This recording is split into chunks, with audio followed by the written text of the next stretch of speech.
नमस्कार साथियों, स्वागत है आपका ऑनलाइन स्टडी ग्रुप में। आज हम लोग इस वीडियो के माध्यम से आर्थिक घटनाक्रम के जो महत्वपूर्ण प्रश्न हैं उनको वन लाइनर फॉर्मेट में देखेंगे। इस प्रकार जितनी भी परीक्षाओं में आर्थिक दृष्टिकोण से प्रश्न पूछे जाते हैं उन सभी परीक्षाओं में ये उपयोगी होगा, और चाहे वो UPSSC हो या UPPCS में हो, हर जगह पर अदर स्टेट में भी आर्थिक घटनाक्रम से निश्चित तौर पर प्रश्न आते हैं, तो ये बेनिफिशियल होगा। तो चलिए शुरू करते हैं आज का ये सेशन।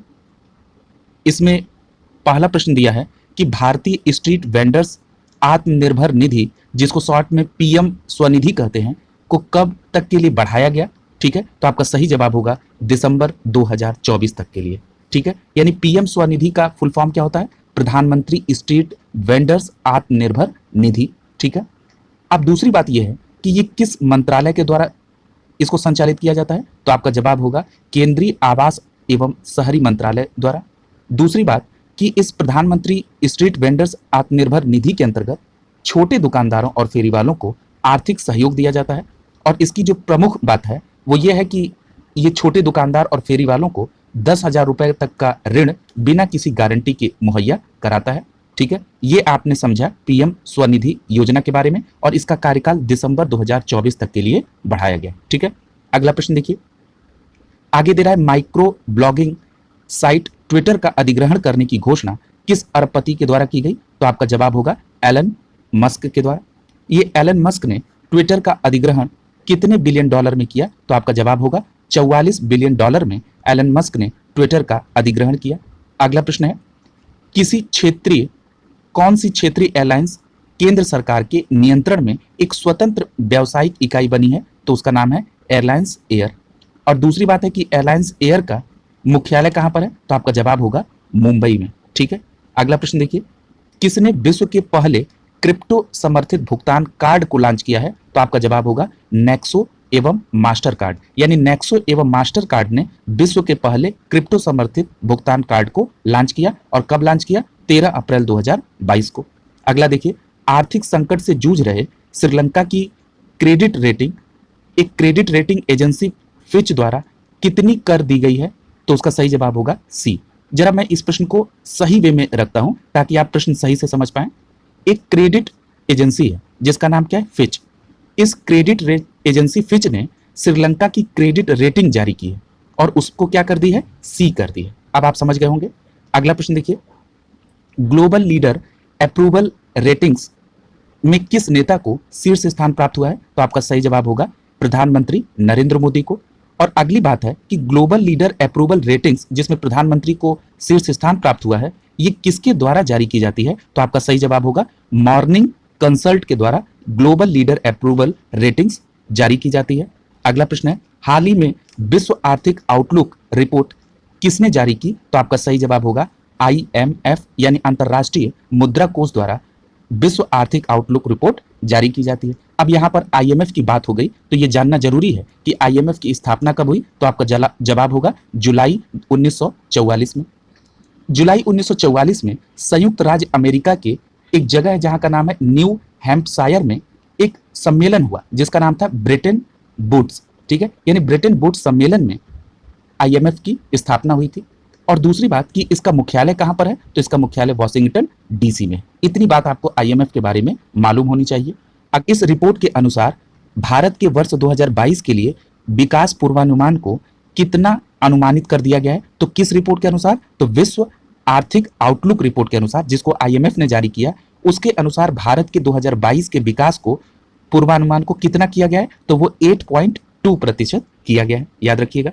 अगला प्रश्न है, वैश्विक वित्तीय स्थिरता रिपोर्ट किसके द्वारा जारी की जाती है, तो आपका जवाब होगा अंतरराष्ट्रीय मुद्रा कोष द्वारा ग्लोबल फाइनेंशियल स्टेबिलिटी रिपोर्ट जारी की जाती है, यानी वैश्विक वित्तीय स्थिरता रिपोर्ट। ठीक है, स्टेबिलिटी का मतलब स्थिरता।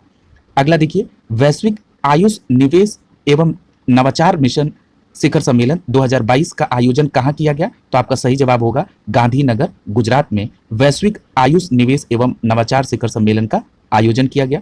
अगला देखिए, अप्रैल 2022 में किस देश ने भारत को गेहूं आपूर्ति के रूप में मान्यता प्रदान की है, तो आपका सही जवाब होगा मिस्र ने भारत को गेहूं आपूर्तिकर्ता के रूप में मान्यता दी है। अगला प्रश्न है, टाटा समूह द्वारा जनता के लिए सुपर ऐप लॉन्च किया गया है, उसका नाम क्या है? तो उसका नाम है टाटा न्यू। ठीक है, अगला प्रश्न देखिए, वित्त वर्ष 2023 के लिए भारत की जीडीपी वृद्धि अनुमान को 8.7 से घटाकर कितना प्रतिशत कर दिया गया है?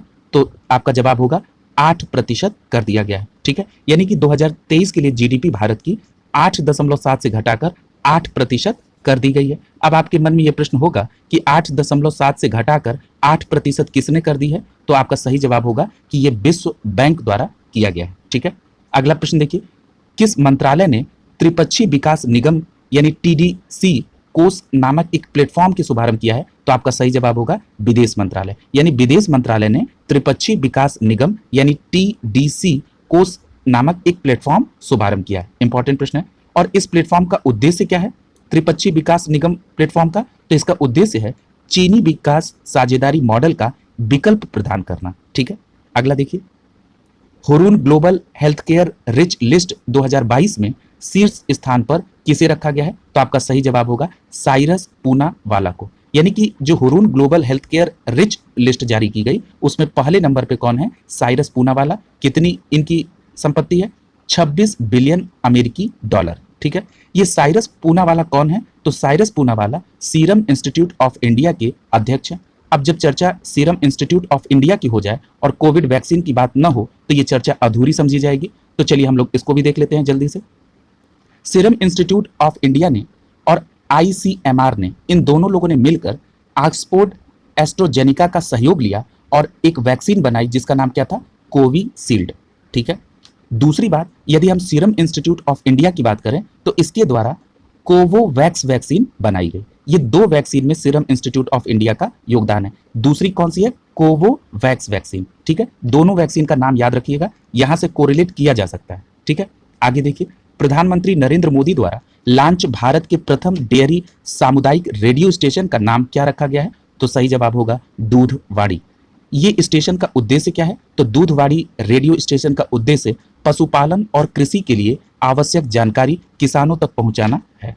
अगला देखिए, पूर्ण रूप से प्लास्टिक वेस्ट न्यूट्रल बनने वाला पहला भारतीय कंज्यूमर गुड्स कंपनी कौन हो गई है? तो आपका सही जवाब होगा डाबर इंडिया। कब हुआ? 14 फरवरी 2022 को। आगे बता रहा है कि डाबर ने किस राज्य में पर्यावरण बचाओ अभियान की शुरुआत की? तो आपका सही जवाब हो जाएगा हिमाचल प्रदेश में डाबर ने पर्यावरण बचाओ अभियान की शुरुआत की। अगला प्रश्न है, नाबार्ड ने प्राकृतिक खेती को बढ़ावा देने के लिए किस कार्यक्रम की शुरुआत की है? तो आपका सही जवाब होगा जीवा कार्यक्रम, यानी नाबार्ड का फुल फॉर्म क्या है? तो national bank for agriculture and rural development. ठीक है, इसने प्राकृतिक खेती को बढ़ावा देने के लिए कौन सा कार्यक्रम शुरू किया? जीवा। ऐसे भी प्रश्न पूछा जा सकता है कि हाल ही में चर्चा में रहा जीवा कार्यक्रम किसके द्वारा शुरू किया गया या किस उद्देश्य के लिए शुरू किया गया? तो आपका जवाब होगा नाबार्ड द्वारा। और उद्देश्य क्या है? प्राकृतिक खेती को बढ़ावा देने के लिए। जितने लोगों को लेखपाल का पेपर देना है वो विशेष तौर पर इस पर ध्यान देंगे। अगर आपसे ये पूछा जाए कि नाबार्ड की स्थापना कब हुई तो आपका जवाब होगा 12 जुलाई 1982 को। अगर ये पूछा जाए कि नाबार्ड का मुख्यालय कहाँ है तो आपका जवाब होगा मुंबई में। ठीक है, इतनी बात को आप जरूर याद रखिएगा। अगली बात की जो जीवा है जिसको नाबार्ड ने चलाया, ये किस कार्यक्रम के तहत इस परियोजना को चलाया गया? तो आपका सही जवाब होगा वाटर शेड कार्यक्रम। ठीक है, आगे चलिए, किस केंद्रीय मंत्री द्वारा नीति आयोग के फिटनेस ओपन समिट का शुभारंभ किया गया? तो आपका सही जवाब होगा अश्विनी वैष्णव। जरा प्रश्न को सही से समझिएगा कि ये जो फिटनेस ओपन समिट थी इसके आयोजनकर्ता कौन थे? तो नीति आयोग। और इसका उद्घाटन किसने यानी शुभारंभ किसने किया? तो इसका शुभारंभ किया मंत्री अश्विनी वैष्णव द्वारा। अब पूछा जा रहा है कि ये जो वर्चुअल सम्मेलन हुआ फिटनेस ओपन समिट का, इसका आयोजन नीति आयोग द्वारा कब से कब तक किया गया? तो आपका जवाब होगा 7 से 28 फरवरी 2022 के बीच फिटनेस ओपन समिट का आयोजन नीति आयोग द्वारा किया गया, जिसका शुभारंभ अश्विनी वैष्णव जी ने किया। अगला प्रश्न देखिए, CRISIL की रिपोर्ट के अनुसार भारत की जीडीपी वित्त वर्ष 2023 में कितने प्रतिशत तक बढ़ने की उम्मीद है? तो आपका सही जवाब होगा 7.8%। ठीक है, अगला है, श्रीलंका ने मौजूदा ईंधन की कमी से निपटने के लिए किस देश के साथ समझौते पर हस्ताक्षर किया? तो आपका सही जवाब होगा भारत के साथ। और कब? तो 2 फरवरी 2022 को। अगला है, यह समझौता किसके मध्य हस्ताक्षरित हुआ? तो भारत के आयात और निर्यात बैंक, ठीक है, जिसको आप एक्जिम कहते हैं, और श्रीलंका सरकार के बीच में ये एग्रीमेंट। आगे बताया जा रहा है कि इस समझौते की राशि कितनी है, तो 500 मिलियन अमेरिकी डॉलर। किस समझौते की बात कर रहा है, तो जो अभी आपने पढ़ा कि भारत के निर्यात और आयात बैंक यानी एक्जिम और श्रीलंका सरकार के बीच में जो श्रीलंका की मौजूदा ईंधन की कमी से निपटने के लिए समझौता हुआ, वो समझौता कितनी राशि का है, तो 500 मिलियन अमेरिकी डॉलर का। अगला प्रश्न देखिए, किस देश ने संघीय कॉर्पोरेट कर शुरू करने की घोषणा की है, तो आपका सही जवाब हो जाएगा संयुक्त अरब अमीरात ने संघीय कॉर्पोरेट कर शुरू करने की घोषणा की, और यह घोषणा कब हुई, 1 फरवरी 2022 को। अगला प्रश्न देखिए, किस देश को डिजिटल परिवर्तन के लिए डिजिटल ट्रांसफॉर्मेशन अवार्ड 2021 से सम्मानित किया गया, तो उस बैंक का नाम क्या है, कर्नाटक बैंक। यानी कर्नाटक बैंक को डिजिटल परिवर्तन के लिए डिजिटल ट्रांसफॉर्मेशन अवार्ड 2021 मिला, और यह पुरस्कार किसके द्वारा दिया गया, तो आपका जवाब होगा भारतीय उद्योग परिसंघ द्वारा digital transformation award 2021 Karnataka bank को दिया गया। अगला देखिए, वर्ष 2020 के आंकड़ों के अनुसार भारत का विश्व में बाजरे के निर्यात में कौन सा स्थान है, तो आपका जवाब होगा 5वां स्थान है। इंपॉर्टेंट फैक्ट है, यानी कि 2020 में के आंकड़े के अनुसार भारत का बाजरे में निर्यात 5वें स्थान पर है भारत। वहीं अगला फैक्ट बता रहा है कि 2020-21 के आंकड़े के अनुसार भारत से बाजरा का शीर्ष आयातक देश कौन रहा, तो आपका सही जवाब होगा नेपाल ने सबसे ज्यादा बाजरा मंगवाया अपने यहाँ पे। अगला देखिए, इस आंकड़े को किसके द्वारा जारी किया गया, तो इस आंकड़े को वाणिज्य और उद्योग मंत्रालय भारत सरकार द्वारा जारी किया गया। अगला प्रश्न है, प्रधानमंत्री किसान संपदा योजना 2021-22 से बढ़कर कब तक कर दी गई है, तो आपका सही जवाब होगा 2025-26 फाइनेंशियल ईयर तक, और अगर एग्जैक्ट पूछा जाए तो मार्च 2026 तक कर दी गई है। किसको, प्रधानमंत्री किसान संपदा योजना। फिर आपके दिमाग में ये बात आ रही होगी कि प्रधानमंत्री किसान संपदा योजना कब प्रारंभ की गई थी, तो आपका सही जवाब होगा 2017 में प्रधानमंत्री किसान संपदा योजना प्रारंभ हुई। और ये किस मंत्रालय के तहत है, तो ये मंत्रालय है खाद्य प्रसंस्करण उद्योग मंत्रालय। इतनी बात और याद रखिएगा, और अब इसको 2021-22 से बढ़ाकर 2025-26 तक कर दिया गया है। आगे देखिए, आगे दे भी दिया कि किस मंत्रालय की ये प्रमुख योजना है, तो आपका सही जवाब होगा खाद्य प्रसंस्करण और उद्योग मंत्रालय की। अगला प्रश्न है, ग्लोबल डिजिटल स्किल्स इंडेक्स 2022 किसके द्वारा प्रकाशित किया गया, तो आपका सही जवाब होगा सेल्स फोर्स द्वारा ग्लोबल डिजिटल स्किल्स इंडेक्स 2022 जारी किया गया। पूछ रहा है कि इस इंडेक्स में शीर्ष पर कौन रहा, तो शीर्ष पर भारत रहा। किस इंडेक्स की बात हो रही है, सेल्स फोर्स द्वारा जारी ग्लोबल डिजिटल स्किल्स इंडेक्स में शीर्ष पर भारत रहा। अगला प्रश्न है कि 2021 में भारत का सबसे बड़ा व्यापारिक भागीदार कौन बना है, तो आपका सही जवाब होगा अमेरिका। यानी अमेरिका 2021 में भारत का सबसे बड़ा व्यापारिक भागीदार बना। अगला प्रश्न है, ब्रांड फाइनेंस ग्लोबल 500 2022 की रिपोर्ट में किस कंपनी ने सबसे मूल्यवान ब्रांड का खिताब बरकरार रखा है, तो आपका सही जवाब होगा एप्पल। अगला प्रश्न देखिए, राष्ट्रीय सांख्यिकी कार्यालय जिसको आप NSO कहते हैं के आंकड़े के अनुसार 2020-21 के लिए भारतीय अर्थव्यवस्था में कितने प्रतिशत की गिरावट हुई, तो आपका सही जवाब होगा 6.6% की गिरावट हुई 2020-21 में। ठीक है, अगला देखिए, 2021 में भारत किस देश का 5वां सबसे बड़ा व्यापारिक भागीदार बना, तो आपका सही जवाब होगा ब्राजील का। ठीक है, अगला देखिए, किसने digital platform spice exchange India launch किया है, तो आपका सही जवाब होगा HDFC बैंक और स्पाइस बोर्ड इंडिया ने digital platform spice exchange India launch किया। और कब लॉन्च किया, तो 27 जनवरी 2022 को। अगला प्रश्न है, खीरे और ककड़ी का सबसे बड़ा निर्यातक देश कौन बना है, तो आपका सही जवाब होगा भारत। याद रखिएगा, महत्वपूर्ण तथ्य है। आगे चल रहे हैं, अगला प्रश्न है, अंतरराष्ट्रीय वित्तीय सेवा केंद्र प्राधिकरण यानी जिसको आप शॉर्ट फॉर्म में IFSCA कहते हैं, यानी international finance services centres authority ने बीमा पेशेवरों की क्षमता निर्माण के लिए किसके साथ समझौता किया, तो आपका सही जवाब होगा भारतीय बीमा संस्थान यानी इंश्योरेंस इंस्टीट्यूट ऑफ इंडिया। यानी और सिंप्लीफाई कर देते हैं, ये जो IFSCA है इसने इंश्योरेंस इंस्टीट्यूट ऑफ बीमा इंडिया के साथ यानी भारतीय बीमा संस्थान के साथ अंतर्राष्ट्रीय वित्तीय सेवा केंद्र प्राधिकरण ने एक समझौता किया। और उसका उद्देश्य क्या था समझौते का, तो जो बीमा पेशेवरों की क्षमता है उनके निर्माण के लिए। और ये समझौता कब हुआ, तो 19 जनवरी 2022 को। अगला देखिए, वैश्विक निवेश रुझान मॉनिटर यानी कि ग्लोबल इन्वेस्टमेंट ट्रेंड्स मॉनिटर कौन जारी करता है? तो आपका सही जवाब होगा व्यापार और विकास पर संयुक्त राष्ट्र सम्मेलन यानी अंकटाड द्वारा वैश्विक निवेश रुझान मॉनिटर जारी किया जाता है। यानी अंकटाड की बात आई तो आपको यह मालूम होना चाहिए कि अंकटाड की स्थापना कब हुई थी। तो आपका सही जवाब हो जाएगा 30 दिसंबर 1964 को अंकटाड की स्थापना हुई। ये अतिरिक्त जो भी बातें बताई जाती हैं उनको कहीं आप नोट डाउन कर लिया करिए।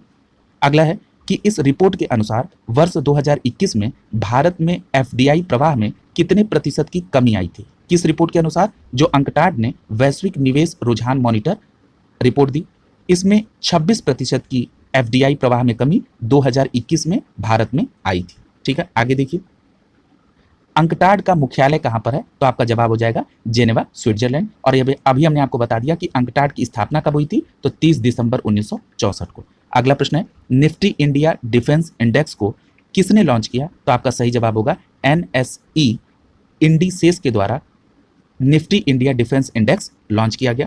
अगला प्रश्न देखिए, प्रथम वैश्विक साइबर सुरक्षा आउटलुक रिपोर्ट 2022 किसके द्वारा जारी की गई? तो आपका जवाब होगा वर्ल्ड इकोनॉमिक फोरम WEF द्वारा पहली वैश्विक साइबर सुरक्षा आउटलुक रिपोर्ट 2022 जारी की गई। अगला प्रश्न है कि विश्व आर्थिक मंच की वार्षिक बैठक कहां प्रस्तावित है? तो आपका जवाब होगा दावोस क्लोस्टर्स, स्विट्जरलैंड में विश्व आर्थिक मंच की वार्षिक बैठक संपन्न होगी। और ये कब से कब तक होगी? तो 22 से 26 मई 2022 में ये प्रस्तावित है। अगला देखिए, इसकी थीम क्या होगी? विश्व आर्थिक मंच की जो सम्मेलन होगा तो इसकी थीम होगी वर्किंग टुगेदर रीस्टोरिंग ट्रस्ट, यानी कि एक साथ मिलकर काम करें ताकि जो ट्रस्ट है उसको रिस्टोर किया जा सके। अगला देखिए, किस देश ने विश्व आर्थिक फोरम यानी WEF दावोस एजेंडा 2022 में P3 मूवमेंट का प्रस्ताव रखा है? तो आपका सही जवाब होगा भारत ने। एक बात और ये पूछी जा सकती है दूसरे तरीके से कि हाल ही में भारत ने P3 मूवमेंट का प्रस्ताव किस फोरम पर रखा? तो आपका जवाब होगा विश्व आर्थिक मंच दावोस एजेंडा 2022 में। दूसरी बात कि P3 का फुल फॉर्म क्या है? P3 का मतलब यह है कि 3 टाइम P, यानी 3 बार P। पहले P का मतलब है प्रो, दूसरे P का मतलब है प्लेनेट और तीसरे P का मतलब है पीपल। ठीक है, क्लियर समझ में आ गया होगा आपको। अगला देखिए, world employment and social outlook trends 2022 report किसके द्वारा जारी की गई? तो आपका सही जवाब होगा अंतर्राष्ट्रीय श्रम संगठन ILO द्वारा world employment and social outlook trends 2022 report जारी की गई। वर्ष 2022 में अगला है तक वैश्विक स्तर पर बेरोजगारों की संख्या कितनी अनुमानित है? तो आपका जवाब होगा 207 मिलियन। कब? 2022 तक। अगर हम 2019 में स्थिति देखें तो ये 186 मिलियन थी, यानी 186 का मतलब 186। अगला देखिए, 2022 में वैश्विक बेरोजगारी दर कितना अनुमानित है? तो आपका सही जवाब होगा 5.9% वैश्विक बेरोजगारी अनुमानित है 2022 में। यदि 2021 में वैश्विक बेरोजगारी का दर देखें तो 6.2 था। याद रखिएगा, ये महत्वपूर्ण प्रश्न है। वर्ष 2022 में वैश्विक श्रम शक्ति भागीदारी दर कितना अनुमानित है? तो आपका सही जवाब होगा 59.3% वैश्विक श्रम भागीदारी 2022 में अनुमानित है। इस रिपोर्ट में भारत को किस श्रेणी में रखा गया है? तो इस श्रेणी किस रिपोर्ट की बात कर रहा है? जो world employment and social outlook trends report 2022 थी, जिसको ILO ने दिया था, उस रिपोर्ट में भारत को किस श्रेणी में रखा गया है? तो निम्न मध्यम आय वाले देशों में भारत को रखा गया है, ये भी याद रखिएगा। अगला है ऑक्सफैम इंडिया रिपोर्ट के अनुसार वर्ष 2021 में भारत में कितने नए अरबपति बने हैं? तो भारत में 40 नए अरबपति बने हैं। अगला प्रश्न देखिए,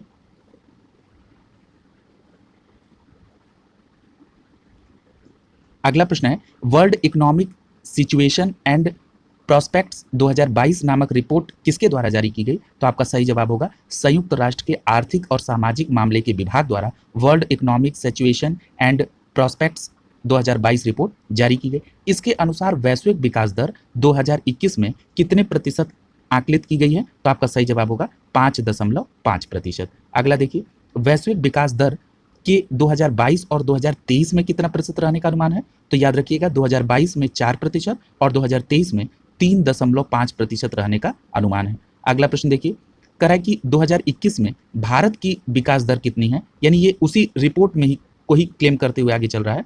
अब भारत की विकास दर की 2021 में पूछ रहा है तो 9%। वहीं आगे कह रहा है कि भारत की विकास दर 2022 और 23 में कितना रहने का अनुमान है? तो 2022 में 6.7% और 2023 में 6.1% विकास दर रहने का अनुमान लगाया गया है। ठीक है, आगे देखिए। और एक बात और याद रखिएगा, ये अनुमान किसके द्वारा लगाया जा रहा है? तो world economic situation and prospects report 2022, जो कि संयुक्त राष्ट्र के आर्थिक और सामाजिक मामले द्वारा दिया गया था। ठीक है, आगे देखिए। कह रहा है कि ग्लोबल प्राइवेट बैंकिंग अवार्ड 2021 में भारत के किस निजी बैंक को सर्वश्रेष्ठ निजी बैंक के रूप में चुना गया? तो आपको जवाब होगा HDFC बैंक। अगला प्रश्न है, भारत ने किस देश के साथ वर्ष 2030 से पहले $50 बिलियन का द्विपक्षीय व्यापार करने का लक्ष्य निर्धारित किया है? तो आपका सही जवाब होगा दक्षिण कोरिया।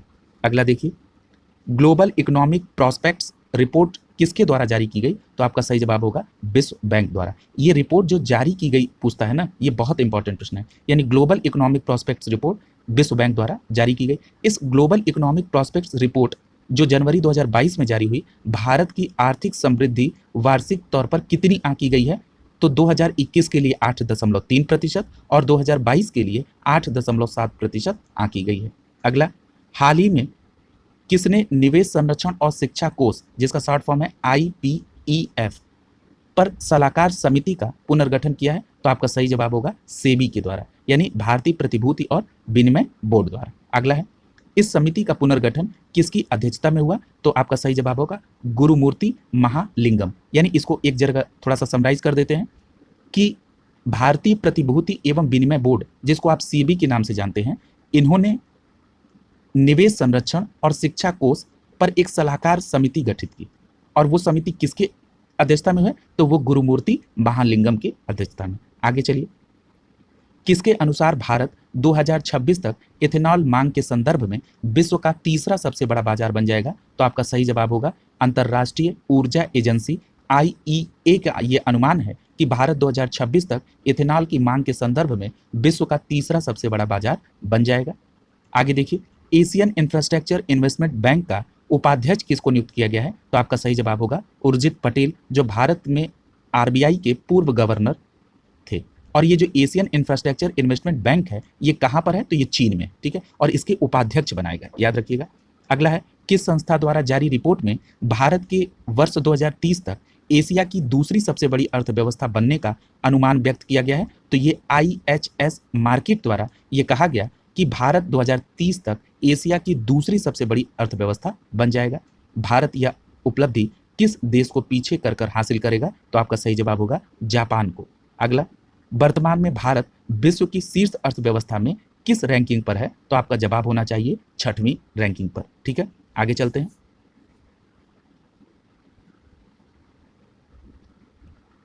अगला प्रश्न है, हरित ऊर्जा कॉरिडोर, जिसको आप GEC के नाम से जानते हैं, ठीक है, का दूसरा चरण की योजना किसने मंजूरी दी? तो ये भारत सरकार ने हरित ऊर्जा कॉरिडोर सेकंड चरण की योजना को मंजूरी दी, और ये मंजूरी कब प्रदान हुई? तो 6 जनवरी 2022 को। करा इस योजना को किस हेतु मंजूरी दी गई है? तो इसको अंतर राज्य पारेषण प्रणाली यानी इंट्रा स्टेट ट्रांसमिशन सिस्टम यानी INSTS के लिए हरित ऊर्जा कॉरिडोर चरण 2 को भारत सरकार ने मंजूरी दी है। अगला, अब ये पूछ रहा है कि अगर ये इंट्रा स्टेट ट्रांसमिशन है तो ये कितने राज्यों को लाभ पहुंचाएगा? तो ये 7 राज्यों को लाभ पहुंचाएगा। इस 7 राज्य में उत्तर प्रदेश भी शामिल है। अब ये 7 राज्य कौन है? गुजरात, हिमाचल प्रदेश, कर्नाटक, केरल, राजस्थान, तमिलनाडु और उत्तर प्रदेश। ठीक है, अगला, इस योजना से वर्ष 2030 तक कितनी गीगावाट स्थापित नवीकरणीय ऊर्जा क्षमता को प्राप्त करने का लक्ष्य है? तो आपका सही जवाब होगा 450 गीगावाट तक। ठीक है, यानी ये याद रखिएगा कि भारत ने 2030 तक 450 गीगावाट नवीकरणीय ऊर्जा प्राप्त करने का लक्ष्य रखा है। ठीक है, अगला है, किस पेमेंट बैंक को अनुसूचित बैंक का दर्जा प्राप्त हुआ है? तो आपका सही जवाब हो जाएगा एयरटेल पेमेंट बैंक को अनुसूचित बैंक का दर्जा। अगला प्रश्न है, भारतीय रिजर्व बैंक ने फिनटेक के लिए कौन सा नया विभाग खोला है? तो आपका सही जवाब होगा फिनटेक विभाग। अब ये पूछ दिया जाए कि फिनटेक विभाग किसके द्वारा खोला गया, तो आपका सही जवाब हो जाएगा RBI के द्वारा। फिनटेक विभाग का प्रमुख किसको नियुक्त किया गया है? तो आपका सही जवाब होगा अजय कुमार चौधरी को RBI द्वारा स्टैब्लिश फिनटेक विभाग का प्रमुख नियुक्त किया गया। अगला प्रश्न है, ग्लोबल रिस्क रिपोर्ट किसके द्वारा जारी की जाती है? तो आपका सही जवाब होगा वर्ल्ड इकोनॉमिक फोरम यानी WEF द्वारा ग्लोबल रिस्क रिपोर्ट जारी की जाती है। अब ये पूछ रहा है कि ग्लोबल रिस्क रिपोर्ट 2022 इस श्रृंखला का कौन सा संस्करण है? तो आपका सही जवाब होगा 17वां संस्करण है। 2021 हेतु ऑन टाइम प्रदर्शन के संदर्भ में शीर्ष बड़े हवाई अड्डों की वैश्विक सूची में शामिल होने वाला भारत का एकमात्र हवाई अड्डा कौन सा है? तो आपका सही जवाब होगा चेन्नई हवाई अड्डा। ऑन टाइम प्रदर्शन में जो शीर्ष बड़े हवाई अड्डे हैं, भारत की तरफ से इकलौता प्रदर्शन वहां पर किया। ये जो चेन्नई हवाई अड्डा है, इस सूची में, किस सूची में? ऑन टाइम प्रदर्शन की सूची में किस स्थान पर है? तो ये 8वें स्थान पर है और भारत की तरफ से एकमात्र हवाई अड्डा है। अगला, इस सूची को किसके द्वारा जारी किया जाता है? तो इस सूची को सीरियम के द्वारा जारी किया जाता है। ठीक है, किस सूची की बात कर रहा है? तो ये बात कर रहा है ऑन टाइम परफॉर्मेंस सूची, जिसमें चेन्नई हवाई अड्डा शामिल था। किसके द्वारा? सीरियम के द्वारा। अगला है, भारत में क्रिप्टो करेंसी पर नजर रखने के लिए देश का पहला क्रिप्टो करेंसी इंडेक्स IC15 किसने लॉन्च किया? तो आपका जवाब होगा क्रिप्टो वायर के द्वारा। बहुत इंपॉर्टेंट प्रश्न है ये। अगला, $3 ट्रिलियन मार्केट वैल्यू वाली विश्व की पहली कंपनी कौन सी बन गई? तो आपका सीधा जवाब होगा एप्पल। अगला है, किस पेमेंट बैंक को अंतरराष्ट्रीय धन प्रेषण व्यवसाय के लिए RBI की मंजूरी मिल गई है? तो आपका सही जवाब होगा फिनो पेमेंट बैंक को अंतरराष्ट्रीय धन प्रेषण व्यवसाय के लिए RBI की मंजूरी मिल गई। अगला है, अमेरिका ने किन देशों को अगोया व्यापार वरीयता कार्यक्रम से बाहर कर दिया है? तो इसका सही जवाब होगा इथियोपिया, माली और गिनी। ये जो AGOA है, अगोया, ये कई लोगों को इसका हो सकता है फुल फॉर्म ना मालूम हो। जरा इसकी चर्चा कर लेते हैं कि ये अगोया है क्या। तो इसका फुल फॉर्म है African growth and opportunities act. ये एक एक्ट है जो अमेरिका के द्वारा पारित किया गया, यानी अमेरिकी कांग्रेस के द्वारा। और ये कब पारित किया गया? तो मई 2000 में इसको पारित किया गया। अब ये बता रहा है कि इससे ये जो व्यापार वरीयता कार्यक्रम है, इससे बाहर कर दिया कुछ देशों को। किसको? इथियोपिया को, माली को और गिनी को। ठीक है, इसलिए ये कब एग्रीमेंट हुआ, ये भी हो सकता है पूछ चले। तो आपको मैंने बता दिया कि मई 2000 में ये एक्ट पारित हुआ था अमेरिकी कांग्रेस द्वारा, और अब इथियोपिया, माली और गिनी को बाहर कर दिया। अगला प्रश्न देखिए, किस मंत्रालय ने कोयला दर्पण पोर्टल लॉन्च किया है? तो आपका सही जवाब होगा कोयला मंत्रालय द्वारा। याद रखिएगा, ये तो सीधा प्रश्न यहाँ दिख रहा है, लेकिन ये पूछ सकता है कि हाल ही में कोयला मंत्रालय द्वारा कौन सा पोर्टल लॉन्च किया गया, और ऑप्शन में आपको कोयला से संदर्भित कई सारे ऑप्शन देगा, इसलिए कोयला दर्पण को एग्जैक्ट याद रखिएगा। अब इस कोयला दर्पण पोर्टल का उद्देश्य क्या है? तो कोयला के क्षेत्र से संबंधित प्रमुख प्रदर्शन संकेतकों को आम लोगों के साथ साझा करना। ठीक है, आगे देखिए, अंतर्राष्ट्रीय ऊर्जा एजेंसी, जिसको आप IEA के नाम से जानते हैं, की एक रिपोर्ट के अनुसार भारत वर्ष 2026 तक विश्व के तीसरे सबसे बड़े इथेनॉल उपभोक्ता के रूप में चीन को पीछे छोड़ देगा। ठीक है, यानी किसको पीछे छोड़ देगा? तो आपका जवाब होगा चीन को पीछे छोड़ देगा। कब तक? 2026 तक। और किसने ये अनुमान लगाया है? अंतर्राष्ट्रीय ऊर्जा एजेंसी यानी IEA द्वारा।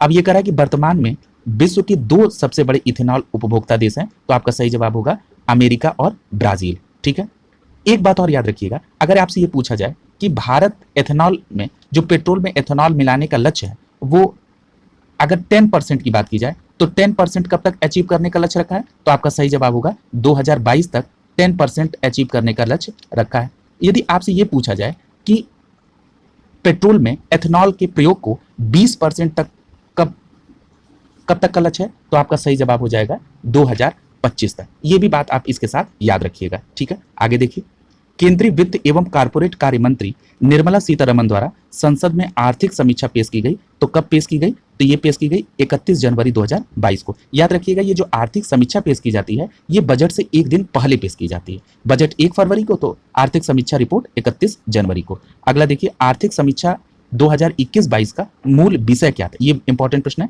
मूल विषय था त्वरित दृष्टिकोण। ठीक है, आगे देखिए, आर्थिक समीक्षा की प्रस्तावना बताती है कि समग्र दृष्टिकोण आधारित है। ये समग्र दृष्टिकोण का मतलब क्या है? यानी फीडबैक, वास्तविक निष्कर्षों की तत्काल निगरानी, व्यवहारिक प्रतिक्रियाओं और सुरक्षा संबंधी उपाय, ये समग्र दृष्टिकोण के अंतर्गत आते हैं। ठीक है, आगे देखिए, करा कि आर्थिक समीक्षा 2021-22 के अनुसार वर्ष 2020-21 में भारतीय अर्थव्यवस्था की वृद्धि दर में 7.3% की गिरावट दर्ज करने के बाद 2021-22 के अग्रिम अनुमान और 2022-23 में वृद्धि दर अनुमानित है कितने प्रतिशत? तो 9.2%। याद रखिएगा, इंपॉर्टेंट फैक्ट है।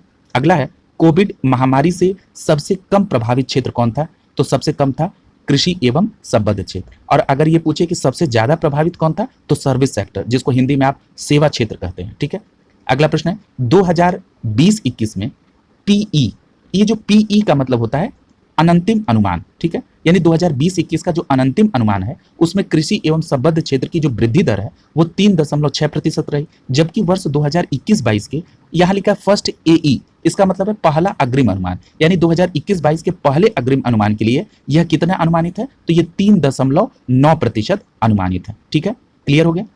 अगला देखिए, कोविड महामारी में सर्वाधिक प्रभावित क्षेत्र कौन सा था। देखिए अभी हमने जो चर्चा की सेवा क्षेत्र यानी सर्विस सेक्टर, 2020-21 में पीई का मतलब अभी हमने बताया अनंतिम अनुमान में 8.4% संकुचन के बाद वित्तीय वर्ष 2021-22 में पहले अग्रिम अनुमान में सेवा क्षेत्र में वृद्धि की दर कितनी अनुमानित है, तो 8.2% अनुमानित है। ये वृद्धि दर किसमें, सेवा क्षेत्र में। अगला करा है 2020-21 में अनंतिम अनुमान में उद्योग क्षेत्र की वृद्धि दर -7% रही, जबकि 2021-22 के पहले अग्रिम अनुमान में यह कितना अनुमानित है, तो आपका सही जवाब होगा 11.8%। ये परीक्षा के दृष्टिकोण से ये फैक्ट बहुत इंपॉर्टेंट है। अगला देखिए, वर्ष 2022-23 में भारतीय अर्थव्यवस्था जीडीपी की वृद्धि दर अनुमानित है, तो ये 8 से 8.5% के बीच अनुमानित है। अगला, वैश्विक महामारी के कारण उत्पन्न हुई विभिन्न व्यवधानों के बावजूद विगत 2 वर्षों में भारत का भुगतान संतुलन रहा है अधिशेष की स्थिति में। ठीक है, और आगे कह रहा है कि 31 दिसंबर 2021 तक भारत की विदेशी मुद्रा भंडार कितने डॉलर था, तो 434 बिलियन डॉलर। ये फैक्ट याद होना चाहिए कि 31 दिसंबर 2021 तक सीधा प्रश्न पूछा गया है पूर्व में, ये भारत का विदेशी मुद्रा भंडार कितना है, तो 634 बिलियन डॉलर, और जो देश के विदेशी ऋण से अधिक है। ठीक है, यानी जितना देश के पास विदेशी ऋण है उससे ज्यादा विदेशी मुद्रा भंडार है। साथ ही यह भी कहा गया जा रहा है कि ये 13.2 महीने के आयात के बराबर है, यानी जो हमारा विदेशी मुद्रा भंडार है ये 13.2 महीने तक हम इसके आधार पर आयात कर सकते हैं। ठीक है, आगे देखिए, करा कि स्थिर कीमतों 2011-12 वर्ष पर 2020-21 के अनंतिम अनुमान और 2021-22 के पहले अग्रिम अनुमान में जीवीए की वार्षिक दर कितनी है। अब जरा इसको थोड़ा सा समझिए, यहां करा स्थिर कीमतों पर, याद रखिएगा जब भी स्थिर कीमत कही जाए तो वो 2011-12, यानी स्थिर कीमत 2011-12 पर वर्ष 2020-21 का जो अनंतिम अनुमान है वो कितना रहेगा, तो वो है -6.2%। और अगर हम 2021-22 के पहले अग्रिम अनुमान की बात करें वो जीवीए के वार्षिक दर के आधार पर, तो वो कितना रहेगा 8.6%। अब हमने इस प्रश्न को बिल्कुल ब्रेक करके आपको क्लियर करा दिया। कह रहा है कि वर्ष 2020-21 के अनंतिम अनुमान में प्रचलित कीमतों पर जीवीए में कृषि एवं संबद्ध क्षेत्र, उद्योग और सेवा क्षेत्र का हिस्सा कितना क्रमशः है। तो देखिए, कृषि एवं संबद्ध क्षेत्र का हिस्सा 20.2%, उद्योग का 25.9% और सेवा क्षेत्र का 53.9% रहा। वहीं अगर आप 2021-22 के पहले अग्रिम अनुमान की बात करेंगे तो कृषि एवं संबद्ध क्षेत्र का 18.8%, उद्योग का 28.2% और सेवा क्षेत्र का 53% रहने का अनुमान है। 53 का मतलब 53%। ठीक है, ये बात क्लियर हो गई आपको। आगे चलिए, नवंबर 2021 के अंत तक विदेशी मुद्रा भंडार के संदर्भ में विश्व में भारत का स्थान कौन सा था, तो चौथा स्थान है। ठीक है, याद रखिएगा ये भी फैक्ट जरूरी है। अब ये कह रहा चौथा अनुमान है तो पहले 3 पर कौन है, तो नंबर 1 पे चीन, दूसरे पे जापान और तीसरे पे स्विट्जरलैंड। अगला प्रश्न है, सकल मासिक वस्तु एवं सेवा कर यानी जीएसटी संग्रह जुलाई 2021 से लगातार 1 लाख करोड़ से अधिक रहा है। ठीक है, याद रखिएगा। अगला है 25 जनवरी 2022 को आईएमएफ द्वारा जारी विश्व आर्थिक आउटलुक, जिसको आप विकास अनुमानों के अनुसार 2021-22 और 2022-23 में भारत की आर्थिक वृद्धि दर 9% अनुमानित है, जबकि 2023-24 के लिए कितना अनुमानित है, तो 7.1%। और ये किस रिपोर्ट में कहा गया है, ये विश्व आर्थिक आउटलुक जो किसके द्वारा जारी होती है, आईएमएफ, और 2023-24 के लिए 7.1% वृद्धि अनुमानित है। अगला देखिए, किस बैंक ने ग्रीन फिक्स्ड डिपॉजिट शुरू किया है, तो आपका जवाब होगा एंड बैंक ने ग्रीन फिक्स्ड डिपॉजिट शुरू किया है। अगला प्रश्न है, किसने आयुष्मान भारत डिजिटल मिशन के साथ एकीकृत भारत का पहला स्वास्थ्य लॉकर लॉन्च किया है, तो आपका जवाब होगा डॉक प्राइम टेक द्वारा आयुष्मान भारत डिजिटल मिशन के साथ एकीकृत भारत का पहला स्वास्थ्य लॉकर लॉन्च किया है डॉक प्राइम टेक द्वारा। ठीक है, अगला देखिए, इंपॉर्टेंट है ये फैक्ट, किस बैंक ने मोस्ट इनोवेटिव बेस्ट प्रैक्टिस 2021 के लिए ICII डिकेट्स अवार्ड जीता है, तो आपका सही जवाब होगा एचडीएफसी बैंक ने, यानी एचडीएफसी बैंक ने मोस्ट इनोवेटिव बेस्ट प्रैक्टिस 2021 के लिए CII डिकेट्स अवार्ड 2021 जीता है। ठीक है, अगला देखिए, न्यू डेवलपमेंट बैंक यानी NDB ने किस देश को नए सदस्य के तौर पर स्वीकार किया है? तो आपका जवाब होगा मिस्र ने। ठीक है, मिस्र को NDB ने नए सदस्य के तौर पर शामिल किया। याद रखिएगा, सितंबर 2021 में NDB ने नए सदस्य देशों को शामिल करने का शुरुआत की थी, और इसमें जो पहले 3 देश शामिल हुए थे वो कौन है? बांग्लादेश, संयुक्त अरब अमीरात और उरुग्वे, और जो मिस्र शामिल हुआ है ये चौथा देश है। याद रखिएगा ये भी पूरी बात। अगला प्रश्न है, PANEX 2021 का आयोजन कहाँ किया गया? तो आपका जवाब होगा पुणे, महाराष्ट्र में। और कब किया गया? तो 20 से 22 दिसंबर 2021 को किया गया। अगला देखिए, इसका आयोजन किसके द्वारा किया गया? तो आपका जवाब होगा इसका आयोजन फिक्की के द्वारा किया गया। ठीक है, अगला प्रश्न देखिए, राष्ट्रीय खाद्य तेल ऑयल पॉम मिशन पर व्यापार शिखर सम्मेलन 2021 कहाँ आयोजित हुआ? तो आपका सही जवाब होगा हैदराबाद में। ठीक है, आगे देखिए, केंद्र ने सोया मील को आवश्यक वस्तु घोषित किया है, तो वो कब तक के लिए? 30 जून 2022 तक सोया मील को आवश्यक वस्तु घोषित किया। और ये आदेश कब जारी हुआ कि सोया मील को आवश्यक वस्तु 2022 30 जून तक रखा जाए? तो ये आदेश जारी हुआ 23 दिसंबर 2021 को। ठीक है, आगे देखिए,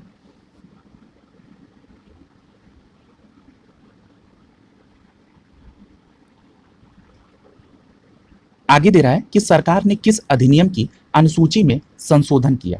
तो याद रखिएगा, सरकार ने आवश्यक वस्तु अधिनियम 1955 की अनुसूची में संशोधन किया। अब देखिए यहाँ पर ये अधिनियम बहुत इंपॉर्टेंट है, यानी अगर हम इस बात को थोड़ा सा समराइज करके बता दें तो आवश्यक वस्तु अधिनियम 1955 में सरकार ने संशोधन किया, और संशोधन करके 23 दिसंबर 2021 को एक आदेश पारित किया जिसमें कहा कि सोया मील 30 जून 2022 तक एक आवश्यक वस्तु रहेगी। ठीक है, और करा कि इस अधिनियम में किस अनुसूची को जोड़ा गया? तो 9वीं अनुसूची को जोड़ा गया जिसमें सोया मील को रखा गया। अब ये आपको बिल्कुल क्लियर हो गया होगा। अगला देखिए, एशियाई विकास बैंक ने भारत के वित्त वर्ष 2021-22 के लिए कितने प्रतिशत वृद्धि का अनुमान किया है? तो आपका सही जवाब होगा 9.7%। ये 9.7% जो वित्त वर्ष 2021-22 के लिए भारत का वृद्धि दर अनुमानित है, ये किसके द्वारा है? तो ये एशियाई विकास बैंक द्वारा। अगला प्रश्न है, किसने डोर स्टेप बिल भुगतान सेवा प्रारंभ की है? तो आपका सही जवाब होगा इंडिया पोस्ट पेमेंट बैंक और NPCI द्वारा ये डोर स्टेप बिल भुगतान सेवा शुरू की है। अब ये NPCI का फुल फॉर्म क्या है? तो National Payments Corporation of India, यानी National Payments Corporation of India, और किसके द्वारा? इंडिया पोस्ट पेमेंट बैंक द्वारा डोर स्टेप बिल भुगतान सेवा शुरू की गई। अगला प्रश्न है, कौन सा बैंक केंद्रीय इलेक्ट्रॉनिक्स एंड सूचना प्रौद्योगिकी मंत्रालय द्वारा 2 डिजिधन पुरस्कारों से सम्मानित हुआ है? तो आपका सही जवाब होगा कर्नाटक बैंक, यानी कर्नाटक बैंक केंद्रीय इलेक्ट्रॉनिक्स और सूचना प्रौद्योगिकी मंत्रालय द्वारा 2 डिजिधन पुरस्कार से सम्मानित हुआ है। अगला प्रश्न देखिए, सीमा पार सौदे के लिए कानूनी इकाई पहचानकर्ता यानी लीगल एंट्री आइडेंटिफायर, जिसको आप LEI के नाम से जानते हैं, उसको किसने अनिवार्य कर दिया है? तो इसको अनिवार्य किया भारतीय रिजर्व बैंक यानी RBI द्वारा। अब ये कानूनी इकाई जो पहचान करता है LEI है, ये इसमें 20 अंक की संख्या होगी, और ये जो कानूनी पहचान करता हेतु पात्रता है ये 50 करोड़ रुपए या उससे अधिक की जब आप पूंजी के साथ सीमा पार सौदा करेंगे तो ये जरूरी होगा। अगला है, आत्मनिर्भर हस्तशिल्पकार योजना किस मंत्रालय के अंतर्गत प्रारंभ हुई? तो आपका सही जवाब होगा पूर्वोत्तर क्षेत्र विकास मंत्रालय द्वारा आत्मनिर्भर हस्तशिल्पकला योजना प्रारंभ हुई। अगला है, किसकी सहायता के लिए यह शुरू किया गया? तो ये पूर्वोत्तर क्षेत्र में जो कारीगर हैं उनकी सहायता के लिए शुरू किया गया। अगला प्रश्न है, आत्मनिर्भर भारत रोजगार योजना के अंतर्गत लाभार्थियों की सर्वाधिक संख्या किस राज्य में है? तो सबसे ज्यादा संख्या महाराष्ट्र में, उसके बाद गुजरात में, और तीसरे नंबर पे कर्नाटक है, जो आत्मनिर्भर भारत रोजगार योजना के अंतर्गत यहाँ पर सबसे ज्यादा लाभार्थी हैं। अगला देखिए, भारत में कुल पंजीकृत EV यानी इलेक्ट्रॉनिक वाहन के मामले में शीर्ष स्थान पर कौन है? तो याद रखिएगा उत्तर प्रदेश में सबसे ज्यादा पंजीकृत इलेक्ट्रॉनिक वाहन है। और अगर उत्तर प्रदेश के बाद पूछा जाए तो उत्तर प्रदेश के बाद सबसे ज्यादा पंजीकृत इलेक्ट्रॉनिक व्हीकल्स कर्नाटक में है, दिल्ली में है, फिर कर्नाटक में है, बिहार में है, फिर महाराष्ट्र में। मैं क्या बताना चाह रहा था यहाँ पर, जो क्रम में गलती हुई, गलती नहीं हुई, मैं राज्य का क्रम स्टैब्लिश कर रहा था। यानी राज्य को देखा जाए तो उत्तर प्रदेश, दूसरे नंबर पे कर्नाटक, तीसरे पे बिहार और चौथे पे महाराष्ट्र। अगर केंद्र शासित प्रदेश को देखा जाए तो उसमें नंबर 1 पे दिल्ली है। यदि अगर दोनों को मिला देंगे तो उत्तर प्रदेश, फिर दूसरे नंबर पे दिल्ली, तीसरे पे कर्नाटक, चौथे पे बिहार और पांचवे पे महाराष्ट्र आ जाएगा। ये मैं स्टैब्लिश करना चाह रहा था, ठीक है। अगला देखिए, किस देश ने टीथर क्रिप्टो करेंसी के उपयोग को मंजूरी दी है? तो आपका सही जवाब होगा म्यांमार। यानी म्यांमार ने टीथर क्रिप्टो करेंसी की मंजूरी दी है। अगला है, गुजरात के आणंद में पशुपालन स्टार्टअप ग्रैंड चैलेंज का कौन सा संस्करण लॉन्च किया गया? तो आपका सही जवाब होगा दूसरा संस्करण पशुपालन स्टार्टअप ग्रैंड चैलेंज का लॉन्च किया गया। कहां पर? गुजरात के आणंद में। और यह कब हुआ? 13 दिसंबर 2021। अब एक चीज और बात याद रखिएगा कि किस विभाग ने इसको लॉन्च किया? तो आपका सही जवाब होगा पशुपालन और डेयरी विभाग ने स्टार्टअप इंडिया के सहयोग से इसको लॉन्च किया। और पूछ रहा है कि इसका जो प्रथम संस्करण था वो कब हुआ और किसके द्वारा लॉन्च हुआ था? तो आपको सही जवाब होगा कि इसका प्रथम संस्करण 2019 में प्रधानमंत्री नरेंद्र मोदी द्वारा लॉन्च किया गया। अब अगर ये पूछा जाए कि इसका जो दूसरा चरण है ये किसके द्वारा लॉन्च किया गया, तो ये मंत्री है, पशु पालन मंत्री यानी मत्स्य एवं पशुपालन मंत्री, उनका नाम क्या है? पुरुषोत्तम रूपाला। यानी जो दूसरा पशुपालन स्टार्टअप ग्रैंड चैलेंज लॉन्च हुआ है ये पुरुषोत्तम रूपाला द्वारा इसको लॉन्च किया गया। और पहला संस्करण किसके द्वारा लॉन्च किया गया? तो प्रधानमंत्री द्वारा 2019 में लॉन्च किया गया। अब एक बात और समझिएगा, ये लॉन्च किया गया है डॉक्टर वर्गीज कुरियन की जयंती के अवसर पर। और ये डॉक्टर वर्गीज कुरियन की जयंती कब मनाई जाती है? तो 26 नवंबर को। इसी दिन राष्ट्रीय दुग्ध दिवस भी मनाया जाता है, ठीक है। याद रखिएगा, अगर आपसे ये पूछे कि राष्ट्रीय दुग्ध दिवस कब है तो वो 26 नवंबर। किसकी जयंती पर? तो डॉक्टर वर्गीज कुरियन की। और डॉक्टर वर्गीज कुरियन को की जयंती को क्यों चुना गया? क्योंकि यही भारत में श्वेत क्रांति के जनक हैं। अगर आपसे विश्व दुग्ध दिवस के बारे में पूछे तो आपका जवाब होगा 1 जून को, ठीक है। इतनी बात को आपको इन प्रश्नों के साथ कोरिलेट करके चलना चाहिए था।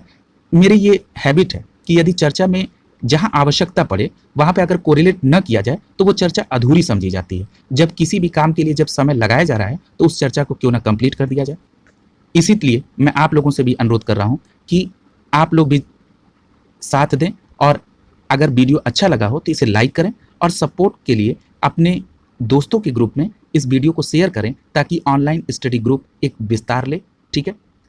आप सभी का बहुत बहुत